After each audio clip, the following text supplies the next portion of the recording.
إلى رسول الله صلى الله عليه وسلم وقال: يا رسول الله، إني شهدت أن الله وحده لا شريك له، وشهدت أنك رسول الله، وأديت 5 صلوات، وصمت رمضان، وأديت زكاة مالي، فما لي يا رسول الله؟ فقال رسول الله صلى الله عليه وسلم: من مات على ذلك فهو مع النبيين والصديقين والشهداء إلا أن يعق أبويه، أو كما قال عليه الصلاة والسلام۔ میرے محترم بزرگوں اور دوستوں، میں نے ایک حدیث کے کچھ الفاظ آپ کے سامنے بیان کیے ہیں۔ اس حدیث میں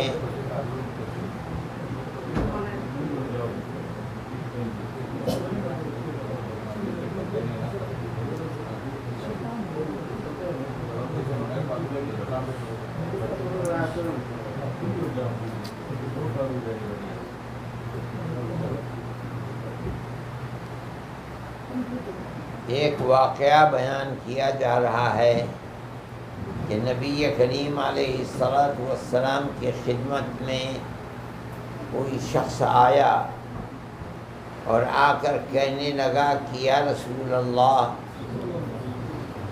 میں یہ گواہی بھی دیتا ہوں کہ اللہ ایک ہے، اس کا کوئی شریک نہیں، اور یا رسول اللہ، میں یہ بھی گواہی دیتا ہوں کہ آپ اللہ کے سچے رسول ہیں، 5 نمازیں بھی پڑھتا ہوں، اپنے مال کی زکوٰۃ بھی دیتا ہوں، رمضان کے روزے بھی رکھتا ہوں۔ اب آپ یہ بتائیں کہ یہ تو سب کام میں اللہ کے لیے کرتا ہوں، تاکہ اللہ ایک ہے، آپ اللہ کے سچے نبی ہیں۔ ارے بھائی، مسجد میں بیٹھ کے یہ سب کیا کر رہے ہو تم؟ اسے جیب میں رکھو، اسی لیے آئے ہو آگے، آپ جیب میں رکھیے اسے۔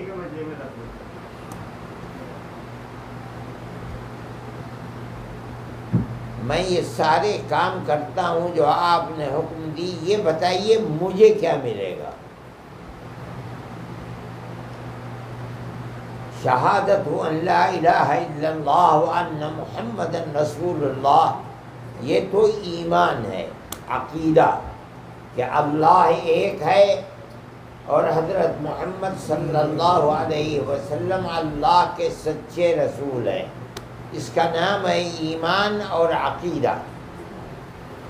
اس کے ساتھ ساتھ اسلام میں دوسری چیز ہے عبادات۔ جو آدمی نماز پڑھتا ہے، روزہ رکھتا ہے، حج کرتا ہے، زکوٰۃ دیتا ہے، یہ سب عبادات ہیں۔ اسلام ان کا مجموعہ ہے۔ اب وہ شخص یہ کہتا ہے کہ میرا عقیدہ بھی جو آپ نے بتایا وہ مکمل ہے، میں اللہ کا کسی کو شریک نہیں بتاتا، اس کے ساتھ ساتھ میں آپ کی رسالت کا بھی قائل ہوں کہ آپ اللہ کے سچے رسول ہیں۔ عبادات جو آپ نے بتائی ہیں، 5 نمازوں کا پڑھنا، زکوٰۃ کا ادا کرنا، رمضان کے روزوں کا رکھنا، یہ بھی میں کرتا ہوں۔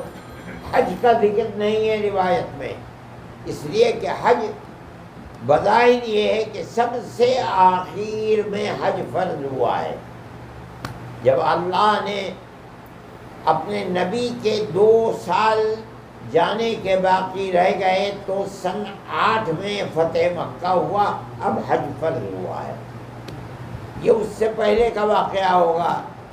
اس لیے وہ کہتا ہے کہ میں نے یہ عبادتیں کی ہیں، مگر یا رسول اللہ مجھے یہ سب کچھ کرنے سے ملے گا کیا؟ تو نبی کریم علیہ السلام نے فرمایا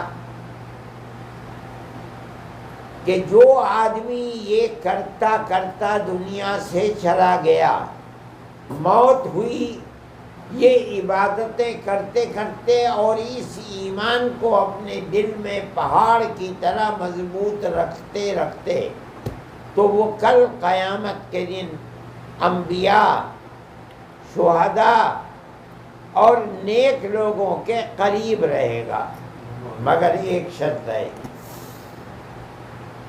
اس کو نبی کریم علیہ السلام نے فرمایا الا ان يعق ابویہ، الا یہ کہ وہ آدمی مرا ہو اور اپنے ماں باپ کی نافرمانی کرتے کرتے مرا ہے، تو یہ تمام کی تمام عبادتیں اور ایمان موت کے بعد اسے فوراً جنت میں نہیں جانے دے گا۔ یعنی مطلب یہ ہے کہ ماں باپ کی نافرمانی کل قیامت کے دن، یہ ایمان اور اعمال صالحہ تو یہ چاہیں گے موت کے بعد کہ اس کو جنت میں لے جائیں۔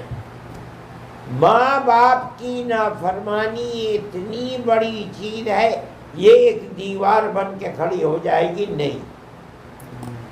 مطلب کیا ہے؟ ایمان تھا تو مومن کبھی نہ کبھی تو جنت میں جائے گا، لیکن جو آدمی یہ عبادتیں کرتا کرتا ایمان کے ساتھ مرا ہے، تو اس کا حق یہ ہے کہ موت کے بعد فوراً اس کے لیے جنت کے دروازے کھل جائیں اور وہ جنت میں چلا جائے۔ لیکن یہ جو آدمی اپنے ماں باپ کی نافرمانی کرتے کرتے مرا ہے، اس کے لیے جنت کے دروازے موت کے بعد بند رہیں گے۔ کب کھلیں گے؟ جب تک وہ ماں باپ کی نافرمانی کے گناہ کی سزا نہیں بھگت لے گا، اس وقت تک جنت میں نہیں جائے گا۔ محدثین فرماتے ہیں کہ نبی کریم علیہ السلام جب نصیحت کسی کو فرماتے تھے تو آپ کا مبارک سینہ اور قلب اطہر آئینے کی طرح تھا، سامنے والے کے اندر کیا گناہ اور کیا کمزوری ہے وہ آپ کے قلب اطہر کے اوپر ظاہر ہو جاتی تھی، اور آپ اسی دکھتی رگ کے اوپر انگلی رکھ دیتے تھے، جس کا مطلب یہ ہے کہ یہ آدمی سب کچھ کرتا تھا مگر اس کے اندر کمزوری تھی، یہ ماں باپ کا نافرمان تھا، فرما بردار نہیں تھا۔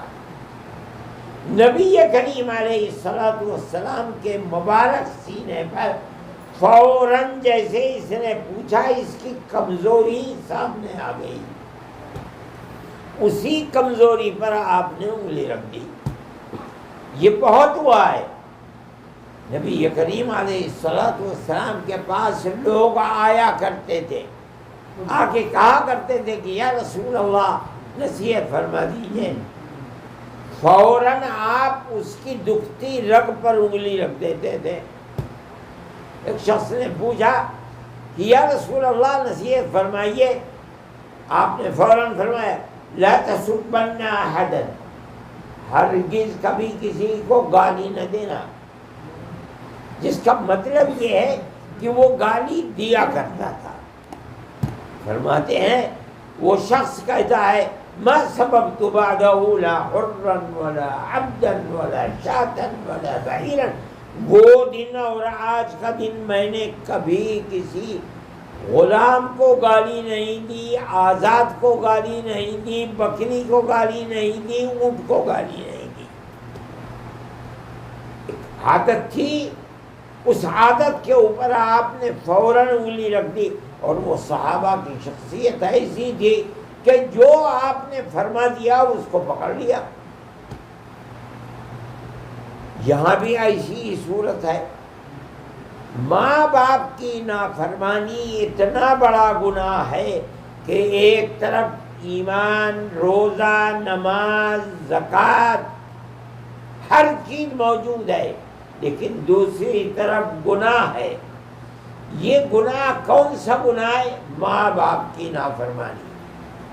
اللہ کا نبی اپنی زبان مبارک سے فرماتا ہے کہ ماں باپ کی نافرمانی ایسا گناہ ہے کہ یہ عبادتیں اس کو اور ایمان فوراً جنت میں نہیں لے جائے گا، یہ سزا بھگتے گا، اس کے بعد پھر جنت کے اندر جائے گا۔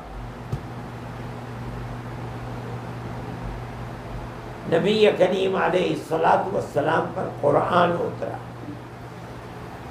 اس قرآن کے اندر جس کو کہا جاتا ہے، اور حقیقت یہی ہے کہ قرآن دین اور اسلام کی بنیاد ہے۔ جگہ جگہ اللہ تعالیٰ قرآن کے اندر اپنے حق کے بعد ماں باپ کے حق کو بیان فرماتے ہیں۔ سب سے پہلے سپارے کے اندر وَإِذَا أَخَذْنَا مِيثَاقَ بَنِي إِسْرَائِيلَ لَا تَعْبُدُونَ إِلَّا اللَّهَ، ہم نے بنو اسرائیل سے آپ سے پہلے عہد لیا تھا، سب سے پہلے نمبر کا عہد کیا؟ لَا تَعْبُدُونَ إِلَّا اللَّهَ، اللہ کے سوا کسی کی عبادت نہیں کرو گے۔ اس سے ملا ہوا دوسرا کیا عہد لیا تھا؟ وَلَا تُشْرِكُوا وَبِالْوَالِدَيْنِ إِحْسَانًا، اللہ کا کسی کو شریک نہ بناؤ، اول نمبر۔ اس کے بعد دوسرا نمبر کیا ہے؟ وَبِالْوَالِدَيْنِ إِحْسَانًا، ماں باپ کے ساتھ اچھا سلوک کرو، نافرمانی نہ کرو، فرما بردار بن کر دنیا میں رہو۔ 5ویں سپارے کے اندر فرمایا وَاعْبُدُوا اللَّهَ وَلَا تُشْرِكُوا بِهِ شَيْئًا، ایک اللہ کی عبادت کرو، اللہ کا کسی کو شریک نہ بناؤ۔ اس کے بعد دوسرا کیا ہے؟ وَبِالْوَالِدَيْنِ إِحْسَانًا، اور ماں باپ کے ساتھ اچھا سلوک کرو۔ 15ویں سپارے میں فرمایا وَقَضَىٰ رَبُّكَ أَلَّا تَعْبُدُوا إِلَّا إِيَّاهُ، اللہ نے فرض کر دیا، کیا چیز فرض کر دیا؟ اللہ تعبدوا الا اياه، ایک اللہ کے سوا کسی کی عبادت نہ کرو۔ یہ تو اللہ کا حق ہے، اور اس کے بعد فوراً فرماتے ہیں دوسرا کیا فرض کر دیا؟ وَبِالْوَالِدَيْنِ إِحْسَانًا، ماں باپ کے ساتھ حسن سلوک کرو۔ چوتھی جگہ فرمایا قُلْ تَعَالَوْا أَتْلُ مَا حَرَّمَ رَبُّكُمْ، آؤ میں تمہیں بتاؤں، لوگوں کو بلاؤ، بلا کر کے بتاؤ اللہ نے تمہارے اوپر کیا حرام کیا، کیا چیز حرام کی، کیا حلال کی، کس چیز کا حکم کیا۔ فرماتے علیکم اللہ تشرکوا بہ شیئا، تمہارے اوپر لازم ہے کہ تم اللہ کا کسی کو شریک نہ بناؤ۔ اس کے بعد فوراً دوسری چیز کیا ہے؟ وَبِالْوَالِدَيْنِ إِحْسَانًا، ماں باپ کے ساتھ اچھا سلوک کرو۔ یہ قرآن اور حدیث نبی کریم علیہ السلام ماں باپ کے ساتھ حسن سلوک کی تعلیم دیتے ہیں، اور اتنا دیتے ہیں کہ قرآن کی آیتیں میں نے آپ کے سامنے پڑھی، قرآن کی آیتوں کے اندر پہلا نمبر اللہ کا ہے، اس کی عبادت کرو، کسی کو اس کا شریک نہ بناؤ، اور اس کے بعد فوراً ماں باپ کے سلسلے کے اندر ہر انسان کو اللہ نے ماں باپ دیے ہیں، نسل انسانی ماں باپ ہی سے چلتی ہے. ان ماں باپ کا حق اللہ اور اس کے رسول کے بعد جس کا حق ہے وہ ماں باپ کا حق ہے. ان کے حق کو ادا کیا جائے گا. حق کو ادا کرنے کا مطلب کیا ہے؟ وہ جو حکم دیتے ہیں اس حکم کو مانو. یہاں تک فرما دیا کہ اللہ کی رضا ماں باپ کی رضا کے اندر ہے. باپ کی جو رضا ہے، جو آدمی اپنا سر اس کے قدموں کے اوپر رکھتا ہے، اس کا مطلب یہ ہے کہ اللہ اس سے راضی ہے. ایک صحابی نے عرض کیا کہ یا رسول اللہ، آپ اتنی تاکید فرما رہے ہیں ماں باپ کے حق کی ادائیگی اور رضا کی، اگر وہ دونوں اپنی اولاد کے اوپر ظلم کریں تو کیا کریں؟ اللہ کے نبی نے 3 مرتبہ فرمایا وَإِن ظَلَمَا وَإِن ظَلَمَا وَإِن ظَلَمَا، اگرچہ ظلم کریں، اگرچہ ظلم کریں، اگرچہ ظلم کریں، ان کے ظلم کو بھی برداشت کرو. یہ ماں باپ کا حق ہے. بڑی کوتاہی کی بات ہے کہ ماں باپ کے حق کو ادا کرنے میں آدمی پیچھے رہ جائے. یہ اس کی دنیا کی چیز نہیں، آخرت کے اندر اللہ کی رحمت اور عنایت سے محرومی کا سبب ہے. ان کی اطاعت کرنی چاہیے. وہ جو کچھ بھی کہیں، کڑوا ہو یا میٹھا ہو، لیکن قرآن اور حدیث نبی کریم علیہ الصلاۃ والسلام کی یہ بتا رہی ہے کہ ماں باپ کی نافرمانی پر آخرت کی رحمتیں اور نعمتوں کے دروازے بند ہیں. قیامت کے دن جو فیصلہ ہوگا اعمال کا، قرآن کے اندر اللہ فرماتا ہے وَنَضَعُ الْمَوَازِينَ الْقِسْطَ لِيَوْمِ الْقِيَامَةِ، ہم عدل و انصاف کو ظاہر کرنے کے لیے قیامت کے دن ایک ترازو رکھیں گے. اسی پر فیصلہ ہوگا. ایک طرف اعمال صالحہ رکھ دیے جائیں گے، ایک طرف گناہ رکھ دیے جائیں گے. انہی کو تولا جائے گا. جس کے اچھے اور نیک عمل بھاری ہو گئے اس کے لیے جنت کا دروازہ کھلا ہوا ہے، اور جس کے برے عمل اور گناہ بھاری ہو گئے اس کے لیے جہنم کا دروازہ کھلا ہوا ہے. اس کا مطلب یہ ہے کہ ایک طرف اس کا ایمان، اس کے نماز، اس کے روزے، اس کے صدقات، ان کو رکھا جائے گا. دوسری طرف ایک گناہ، ماں باپ کی نافرمانی کو رکھا جائے گا. اب جہنم میں جائے گا، اس کا مطلب کیا ہے؟ وہ ہلکے پڑ جائیں گے، ماں باپ کی نافرمانی کا گناہ بھاری پڑ جائے گا. فیصلہ اسی کے اوپر ہے. والوزن یومئذ الحق، قیامت کے دن فیصلہ وزن کے اوپر. یہ بالکل اپنی حقیقت ہے، حق ہے، اس میں کوئی کمی نہیں ہے. ماں باپ کی نافرمانی اتنی اہمیت رکھتی. نبی کریم علیہ الصلاۃ والسلام سے جہاد میں جانے کے لیے آدمی پوچھ رہا ہے. فرمایا ماں باپ ہیں؟ فرمایا کہ ہاں ہیں. فرمایا جاؤ جا کے ان کی خدمت کرو، انہیں راضی کرو. اس بنیاد پر میرے بھائی، ہر آدمی کو اپنے ماں باپ کا خیال رکھنا چاہیے. جو لوگ اس ملک کے اندر آئے ہیں اپنے ملکوں سے، ان کے ماں باپ کو خوش قسمت ہے. جن کے ماں باپ ہیں ان کا سایہ سروں کے اوپر ہے، ان کے ساتھ ہیں تب. اور اگر ان کے ساتھ نہیں ہیں، اپنے ملکوں کے اندر ہیں، تب ان کو راضی رکھو.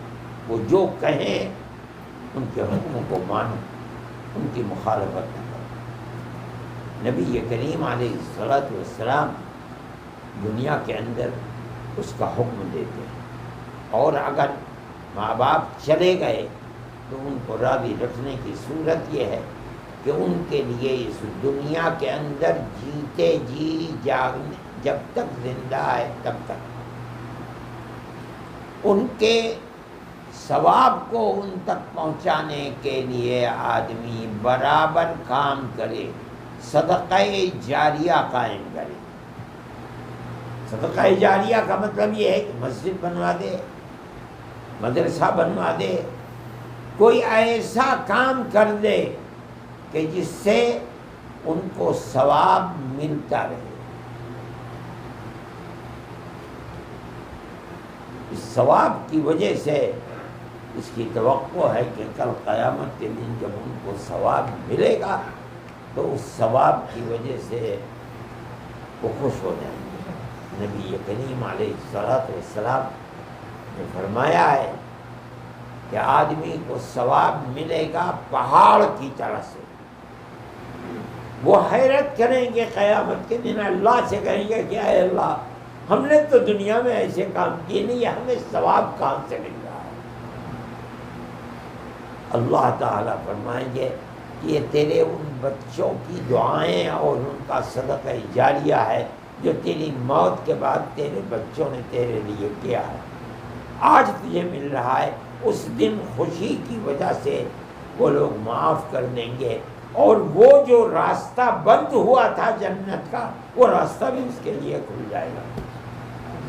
اس لیے میرے بھائی، اپنی زندگی کے اندر اس چیز کے اندر عام طریقے پر دنیا کے اندر رہنے والے، اور عام طور پر ہماری کوتاہی ہے، اور جو لوگ دین سے ناواقف ہوتے ہیں، دنیا کے اندر پڑے ہوئے ہیں، وہ اس کی اہمیت کو نہیں سمجھتے۔ اس کی اہمیت کو سمجھنا چاہیے، اور ماں باپ کی اطاعت اور فرما برداری میں کوتاہی نہیں کرنی چاہیے۔ اگر وہ چلے گئے ہیں تو ان کو راضی رکھنے کے لیے ان کے حقوق بعد میں بھی باقی رہتے ہیں۔ نبی کریم علیہ السلام نے فرمایا کہ ماں باپ کے حقوق ہی میں یہ بات ہے کہ اگر ماں چلی گئی یا باپ چلا گیا، جو باپ کے دوست یا ماں کی سہیلیاں تھیں، ان کے ساتھ اپنے معاملات کو جس طرح باپ ان کے ساتھ احترام کا، محبت کا معاملہ کرتا تھا، اولاد کو بھی اسی طرح معاملہ ان کے ساتھ کرنا چاہیے۔ ماں باپ کا حق ہے۔ حضرت عبداللہ ابن عمر رضی اللہ تعالی عنہما کہیں تشریف لے جا رہے تھے، سواری پر سوار تھے، سامنے سے ایک شخص آ گیا، وہ پیدل آ رہا تھا، وہ آدمی تھا حضرت عمر رضی اللہ تعالی عنہ کا جس سے تعلق تھا، ان کا دوستی ہوگی باپ کے ساتھ۔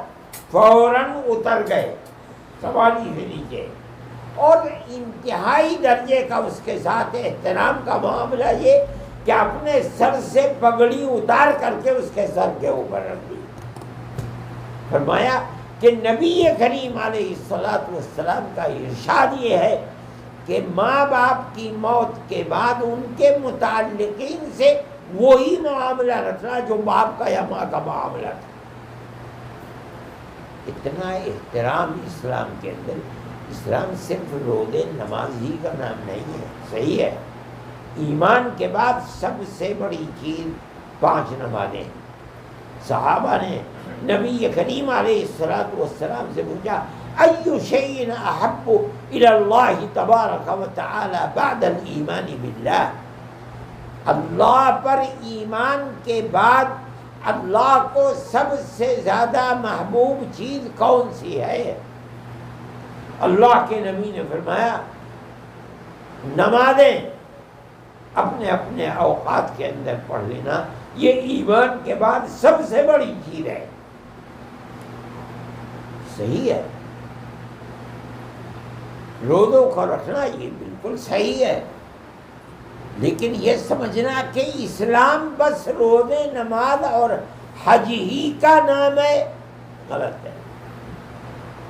یہ عبادتیں بہت بڑی ہیں، لیکن اس کے بعد ویوہار، معاشرت، رہنا سہنا، حقوق کو ادا کرنا، خاص طریقے پر اپنے اعزاء اور اقربا کے حقوق کو ادا کرنا، اور اس کے اندر ماں باپ کے حق کو ادا کرنا بہت بڑی، اور وہی چیز ہے جس کو نبی کریم علیہ الصلوۃ والسلام نے اس حدیث کے اندر بیان فرمایا، اور وہی چیز ہے جس کو اللہ نے اپنے قرآن کے اندر آیات کے اندر ذکر فرمایا ہے۔ اس لیے میرے بھائی اپنے ماں باپ کا خیال رکھنا چاہیے، اور اس زمانے کے اندر خاص طور پر جس میں باپ صبح کو چلا جاتا ہے، بچوں کو اٹھا کر کے بھیج دیا جاتا ہے اسکول، اور وہ صبح کو چلا جاتا ہے کاروبار میں، اور جب رات میں دکان بند کر کے آتا ہے تو وہ بچے آ کر کے سو جاتے ہیں، پتہ نہیں کہ کون کس حال کے اندر رہتا ہے۔ نبی کریم علیہ الصلوۃ والسلام نے حدیث کے اندر آتا ہے جن چیزوں کا حکم دیا اس کے اندر یہ بھی حکم دیا ہے کہ تھوڑی دیر لے کر کے ماں باپ اپنے بچوں کو بیٹھا کریں اور انہیں دین کی تعلیم اور تبلیغ کیا کریں، بتائیں کہ کس کا کیا حق ہے، جنت اور جہنم کو بتائیں، اس کی بھی تعلیم ہے۔ اور بڑی کتابوں کے اندر، بخاری کے اندر حدیث ہے کہ کیا کرو تم، اس کے اندر یہ ہے کہ اپنے ماں باپ کو، اپنی اولاد کو، ماں باپ کو چاہیے کہ دین سکھلائیں، تلقین کریں، اور اگر بچے کوتاہی کرتے ہیں نماز کا حکم دیں 8 سال تک، اپنے ساتھ پکڑ کر کے لے جائیں، ہاتھ پکڑ کر کے مسجد کے اندر، اور اگر 8 سال کے بعد نہ جائیں تو فرماتے ہیں کہ اگر ضرورت پڑے تو ان کو مارو، مار کر نماز پڑھو، لے کر کے بیٹھو تھوڑی دیر، انہیں دین، جنت اور جہنم کی تلقین کرو۔ ان ملکوں کے اندر مدرسے کھلے ہوئے ہیں، ٹھیک ہے، اس میں بچے جاتے ہیں، لیکن اگر گھر کا ماحول خراب ہے تو 2 گھنٹے کے لیے مدرسے میں جانا یہ مکافات نہیں کرے گا۔ استاد کے ہاتھ میں کوئی خدائی حکم ہو رہی ہے کہ وہ جو کہے گا، باہر جب نکلے گا، جاتا ہے تو اس وقت پھر اس چیز کو دیکھنا چاہیے کہ اس کی زندگی کیسی گزر رہی ہے۔ یہ ماں باپ کا فریضہ ہے کہ اپنے اولاد کو اسلام کا راستہ بتائیں۔ اسی لیے حکم ہوا ہے کہ کچھ دیر کے لیے انہیں لے کر بیٹھا کرو، گھر کے ماحول کو اچھا کرو، ان کو بتاؤ کہ صلہ رحمی کیا چیز ہے، اپنے اعزاء اور اقربا کے حق کو ادا کرنا، اور ان کے اندر سب سے بڑا حق ماں باپ کا حق ہے۔ یہی اس حدیث کے اندر بیان کیا ہے، اس کا خیال رکھنا چاہیے، اپنی اولاد کو اس کی تربیت دینی چاہیے، خود اپنے ماں باپ کے حقوق کو ادا کرنا چاہیے۔ اگر ان کے حقوق میں کوتاہی ہے تو اتنا بڑا اس کا رتبہ ہے کہ اس کا خطرہ ہے کہ کل قیامت کے دن اگر ماں باپ معاف نہیں کریں گے، خدا نخواستہ، اور اس طرح وہ دنیا سے چلے گئے، تو انسان کے لیے اخروی زندگی کے اندر بہت بڑی رکاوٹیں اللہ کی رحمت کے لیے آئیں گی۔ اللہ ہم سب کو اپنی رحمت سے نوازے اور شرور و فتن سے محفوظ و معمون فرمائے، ہمارے دلوں کے اندر ماں باپ کا احترام پیدا فرمائے، اور ان کا حق ادا کرنے کی اللہ تعالی ہمیں توفیق عطا فرمائے۔ وآخر دعوانا ان الحمد للہ رب العالمین۔